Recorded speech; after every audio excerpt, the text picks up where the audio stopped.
Hello everybody, my name is Julia Yusupova and this is my presentation on the physics of consciousness with focus on electromagnetic theories. Due to time constraint, I will move through the slides fairly quickly, but I do invite you to deepen into time, as the metaphor goes, by pausing the presentation to read through some of the slides and gain more clarity if you wish. So here we go. Our philosophies of science to this day were inherited from the Age of Enlightenment. These include not only mechanism, but also atomism, materialism, realism, and ingrained ideas like linear causation and over-reliance on quantitative research methods. In the newly emerging field of consciousness studies, psychoneural identity theory dominates and claims that all truth about consciousness can be explained solely by activity of neurons. The paradigm shift began over 100 years ago with quantum mechanics and relativity theory, and continued with systems theory. But physics has remained divided, and various theories of everything nowadays attempt to solve this by unifying the four fundamental forces. Consciousness is an enigma, which begs the question of how it fits in. The Australian philosopher David Chalmers brought this fact to attention with his hard problem of consciousness.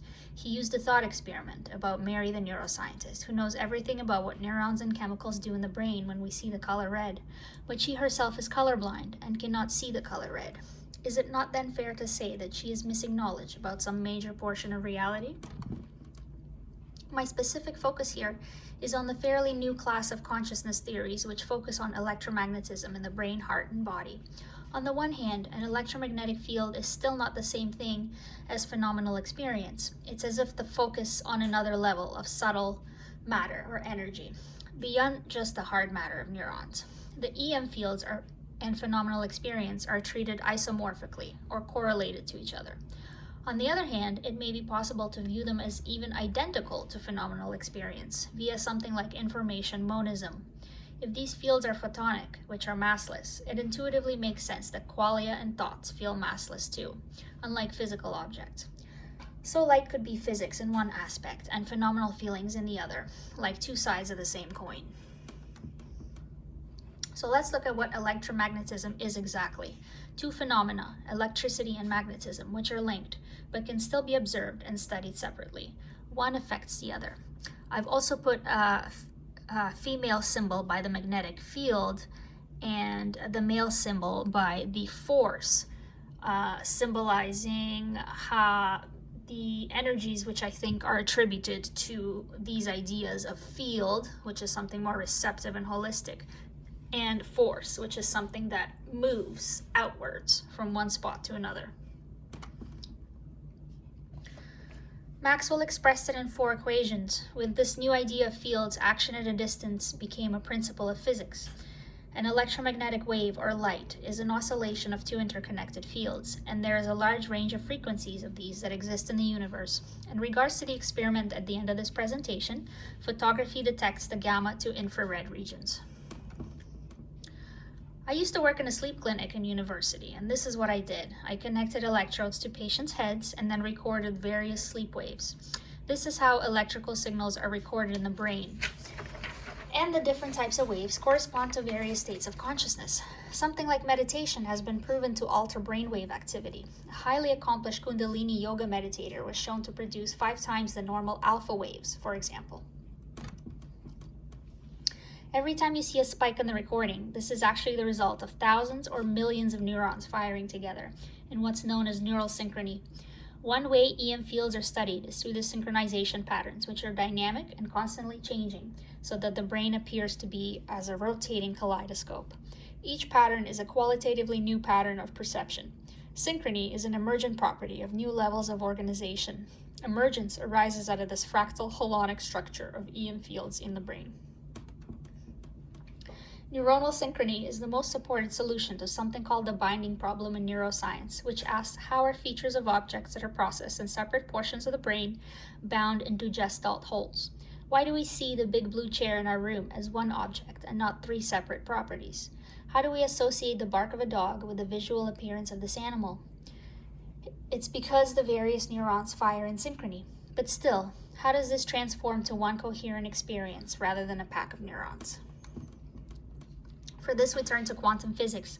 To summarize some of its principles, we have the wave-particle duality for both electrons and photons, Quantum physics is also probabilistic, not a deterministic science, and the probability of finding a particle amidst the superposition of all its states in the wave function is the square of this wave function. Uncertainty, where the position and momentum of a particle are inversely correlated, discrete energy levels, or quanta, and entanglement, where one particle splits into two, which remain inverse correlates of each other in a type of synchronous alignment, no matter how far they travel away from each other. The last one is quantum coherence, which is the ability of a system to maintain entanglement or superposition. It depends on spin and something called the swap operation, which asks whether one particle can be swapped for another. Bosons, or symmetric particles, can do this. Fermions, or antisymmetric particles, get a negative sign in the formula. Coherence is a property only of bosons, even though two identical fermions can actually join to form a boson as well. And so this here seems relevant to the heart problem because fermions, which include protons, neutrons, and electrons, are constituents of regular matter. Could photons and bosons then make up that other more subtle form of substance or energy that is the mind? Remember that according to quantum mechanics, electrons absorb and emit photons when they jump levels. In this sense, matter and mind could be enmeshed down to the very quantum level.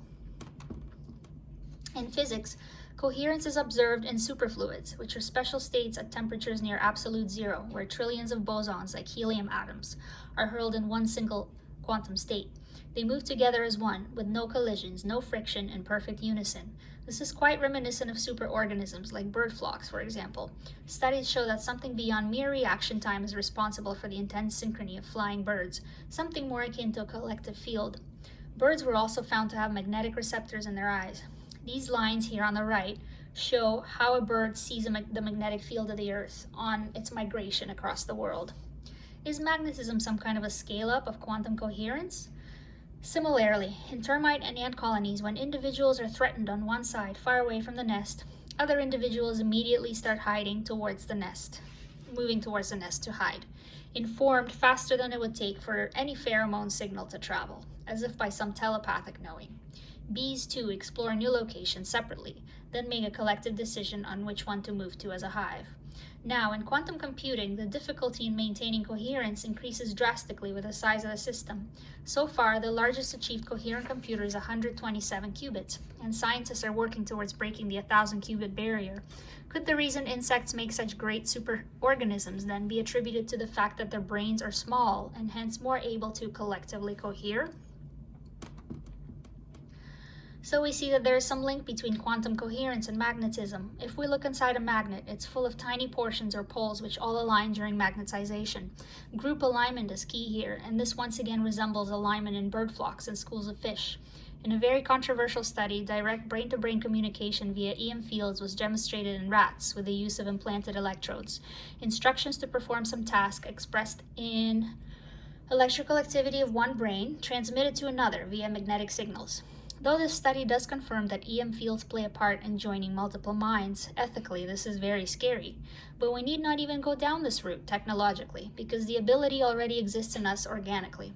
In another study, higher activity measured by magnetoencephalography was shown in brains on psychedelics. Also, it's quite timely that magnetism is now becoming a point of focus for cosmologists. In this familiar image of the network of the universe, each of the interconnected filaments represents a magnetic field millions of light years long. So could the link between quantum coherence and magnetism represent the point of union of the micro and macro physics as a theory of everything? Let's turn now to holography, which is based on the principle of constructive and destructive interference of light, as first shown by Thomas Young in his experiments with light diffraction. In holography, a coherent light from a laser is split into two beams. One illuminates a certain physical object, then joins with the first initial beam. The resulting interference pattern is recorded on a holographic plate. In essence, it is as if the beam on the right carries the memory of the structure of the object, and then combines with the beam on the left, which remains pure and whole. Later, when this plate is illuminated with more light, the encoded pattern unfolds itself into a 3D light image. But it is precisely the quantum coherence of the laser that is indispensable here to the whole process. So, could the photonic light of our brains and bodies be forming holograms? Remember that photons are ubiquitous within all matter through emission and absorption at the quantum orbital level, and that any photon in the universe, being also a wave by its quantum nature, must be connected to its environment through electric and magnetic fields and perpendicular oscillation. Holographic theories hypothesize that there can be a resonant standing wave created between light of any object and the light of our brain, body, mind. This is how a physical object becomes a holographic qualia in our mind. If brain relied only on one beam of light reflected off the object, our vision would be 2D, because if we close one eye, we still see in 3D, despite the popular opinion that binocularism creates 3D vision. When we snap our fingers, the sound originates at the fingers, not at the ear, so we must have the second beam of conscious light that forms interference with the beams of objects, which create the 3D holograms. At an even deeper level, we also know that all photons in the universe can cohere non-locally. As Dr. Carey Welch states, all light is one photon. This leads to conceptions like quantum foam, the zero-point field, David Bohm's hollow movement, and Erwin Laszlo's A field, or Akashic field, a realm which interconnects all the quantum possibilities of everything in the universe. A light is equivalent or isomorphic to consciousness.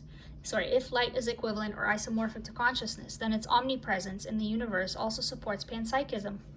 Through these EM fields, any mind can potentially gain information on any object in the universe through conscious quantum holography. Psychic effects are proof that this is possible, but why doesn't everyone go around performing such feats all the time? Because as you remember from holography, the first beam of the brain-body-mind must be strongly coherent. Perhaps this is exactly what spiritual practices like meditation aim to accomplish, intensify the quantum coherence of the EM mind. How can we further study electromagnetic consciousness? For one, with microelectrodes implanted in the brain, which could show how these fields appear in wakefulness, anesthesia, and other states of consciousness. Perhaps people nearing death would not mind undergoing this kind of research, but I don't believe we should resort to unethical, invasive animal testing. We could perhaps conduct some gentle research into magnetism and superorganisms. Another way could be Kirlian aura photography. The photos which you see here confirm visually the photonic emissions from objects. Even polygraphy has been applied to plants. On the microscale, quantum biology and bioelectricity are growing interests. Finally, through various kinds of psi research. We know from Albert Einstein's special relativity that time stops at the speed of light. Hence, light's internal conscious experience might exist in a realm of reality compatible with many esoteric and spiritual descriptions of etheric levels of the universe, on which multitudes of beings, dimensions, and realities are found. We can train our bodies and fine-tune our minds to be the best receiving instrument there is. And as you can see, religious icons have always portrayed saints and angels with halos of light around their heads. I came across a psi researcher named Hans Kennis in a parapsychology group on Facebook who studies something called instrumental transcommunication, which involves photographing images of entities formed on water surfaces. These experiments have been confirmed by 39 parapsychologists around the world, but due to the stigma associated with psi research, it remains obscure. This particular researcher, Hans Kennis, has numerous cases of confirmed identity listed on his website. The simplest setup he uses is a glass pan lined with an aluminum sheet and filled with water, a light source pointed at the water, and a spatula or a fan for creating waves. It's helpful to add that seeing faces is especially common in phenomenology of hypnagogia and hypnopompia, which are states of consciousness right before and after sleep, naturally conducive to psychic impressions. Seeing images and entities is also a key feature of clairvoyance. This winter, I had a cute little experience at my friend's cottage in her hot tub. In one photograph she took of me, the water appeared to be smiling and in the other frowning. Just one of those silly moments, but it subtly guided me to think I should try performing the water experiment myself at home. Then one morning I had a hypnopompic vision of smiling faces and water drops and instantly knew I had to perform this experiment the same day. Being a clairvoyant, I know that most of my visions are tied to a time frame of about a day or two in which they can be manifested into physical events. I performed the experiment that night and a couple more times in the following months. And these were the resulting images. This is my favorite one. The alien on the left, you can clearly see the holographic 3D quality in his face. To the right in the dark patch, there is a gorilla or some kind of an ape man. Let's close in on that and see. You could clearly see the photographic quality in his face. Perhaps, let me zoom in a little bit. You could see his face there. This one was the elf. This was the first one I saw. After about 30 unsuccessful shots, and I almost gave up. I'm glad I didn't. On the left here is a face, another photographic face of a smiling lady. On the right, you see an eye separated from a mouth and a nose for some reason. To the left, I call this the triple face. Let me just zoom in on this. It looks like a face of a child, but it also looks like it came through 3 times as if a trail or like a long exposure photograph. So it's almost as if the face is flying in to the shot. And on the right, this picture didn't even turn out in the water or the foil. It appeared in the glass itself. And also you could see the blue eyes in the picture there. Here's some more faces in profile. The one on the left I call Pinocchio. I give them names for the characters or archetypes they resemble. And the one on the right is also a profile of a smiling lady you could see with white hair. To me, she kind of gives me the impression of a witch, a good witch.